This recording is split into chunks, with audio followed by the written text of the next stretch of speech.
The moon hung low over the cobblestone streets, casting silvery shadows on the timber-framed houses where the scent of smoked meats mingled with the crisp night air.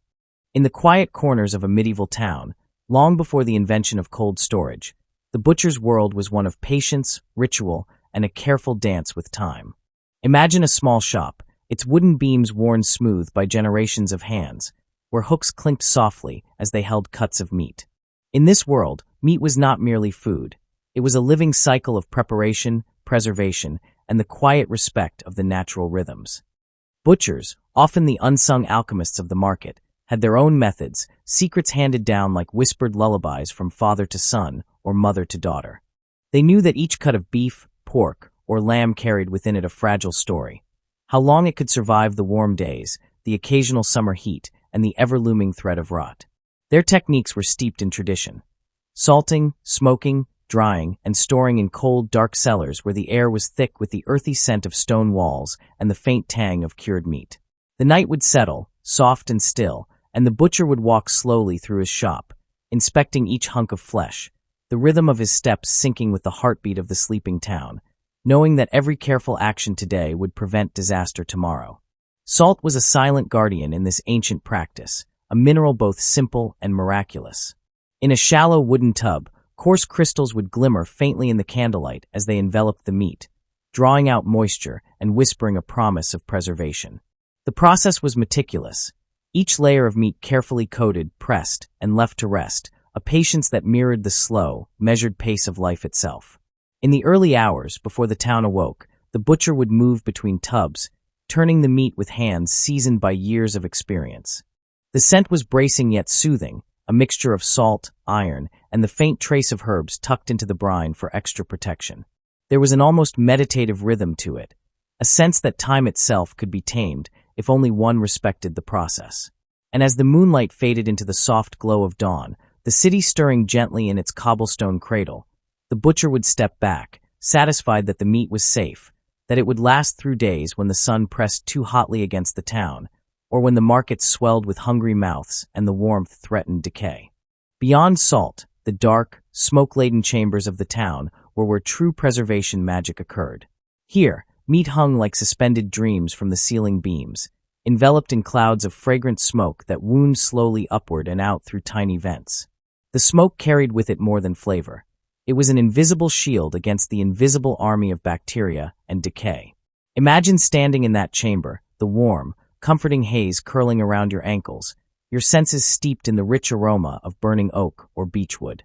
The butcher, a quiet guardian of these delicate hung treasures, would move methodically, ensuring that the smoke reached every fold of flesh, every corner of the room. Each cut would remain there for hours, sometimes days, absorbing the essence of the wood, the slow rhythm of the fire dictating the pace of preservation. It was a sacred patience, a whisper of mastery over the forces of nature, and as one walked through the chamber, one could almost hear the gentle hum of meat being coaxed into longevity, a lullaby for the sustenance of the town. In the quiet corners of the town, where the streets narrowed and the bustle of merchants and townsfolk gave way to hushed passageways, cellars became sanctuaries of preservation. These cool, subterranean chambers, lined with stone and dampened by the embrace of the earth, were almost sacred spaces. Here, the butcher's craft met nature's own refrigeration, the temperature steady, unyielding to the whims of the sun. Barrels of salted pork or ham rested in these shadowed rooms, their surfaces glistening faintly as brine seeped slowly through the wood. The air was dense, heavy with the aroma of aging meat mingled with the faint scent of herbs tucked carefully between slabs, rosemary, thyme, and juniper lending their subtle magic to the preservation. Every step echoed softly against the stone, the only sound a gentle drip of condensation from the walls. The butcher moved with reverence here, his fingers brushing the surfaces, checking the texture, the firmness, knowing that the secret to longevity lay not in speed but in patience, in harmony with the quiet pulse of the earth. Drying meat, a practice both artful and necessary, transformed tender flesh into strips that could endure the harshest seasons. Thin cuts, hung on ropes in airy lofts or sunny eaves, swayed gently with the breeze, kissed by warmth yet protected from the chaos of rain or insects. Sunlight, measured and careful, coaxed moisture from the flesh, while the natural movement of air prevented stagnation. In this process, One could almost hear the slow sigh of the meat as it shed its vulnerability, emerging stronger and longer lasting. Herbs and smoke were allies here too, sprinkled or applied to ward off spoilage, layering the meat with flavors both subtle and enduring. The butcher's hands, skilled and patient, tied knots in twine, hung bundles with even spacing, a quiet rhythm that mirrored the cadence of the seasons themselves. Observing this, it was easy to imagine the town as a living organism, each piece of meat a small heartbeat sustained through ritual, knowledge, and care. The markets, vibrant yet perilous, presented another test of preservation. Merchants and butchers had to consider not only how to prevent rot, but also how to display their goods enticingly. Wooden stalls, shaded with cloth or timber, kept the sun from pressing too harshly against exposed meat, while cool water in shallow troughs allowed temporary refreshment of freshly cut slabs. Ice and snow, when winter permitted, were stored in deep pits insulated with straw, a natural refrigeration system that delighted both buyer and butcher. The exchange of goods became a dance of timing, careful judgment, and subtle skill, ensuring that what reached the townsfolk's hands was safe, flavorful, and enduring. Even in the midst of noise, haggling voices, and clatter, there existed a delicate orchestration, a symphony of preservation hidden within the ordinary life of the medieval town, a testament to human ingenuity and the gentle mastery of nature's forces. Curing, another essential practice, added yet another layer of protection, transforming perishable meat into sustenance that could last through months of winter. Sugar, saltpeter, and various spices were combined in careful proportions, rubbed onto the flesh, massaged deep into crevices, drawing moisture while imparting a subtle strength against decay. These techniques were not simply about survival. They were about rhythm, tradition, and the slow passing of knowledge from one generation to the next. In the dim light of the shop or the cellar, the butcher's movements were deliberate, almost ritualistic, echoing the wisdom of centuries. Each rub, each press, each check for firmness was a whisper of care, a tender promise that the meat, though separated from the living animal, would continue to sustain life without succumbing to the inexorable march of time. Nightfall brought a serene hush over the town.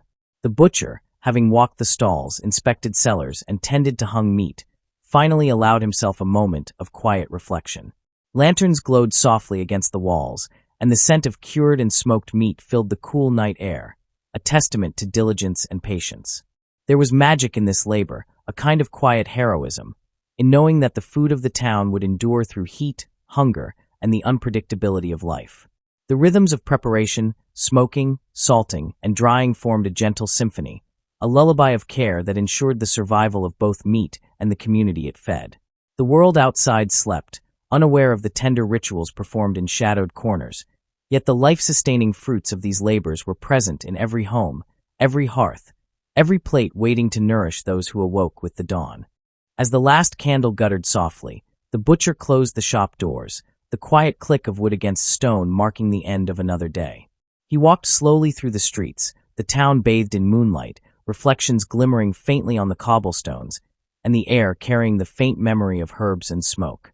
In these moments, there was both satisfaction and serenity, knowing that the ancient methods, salt, smoke, air, and earth, had done their work.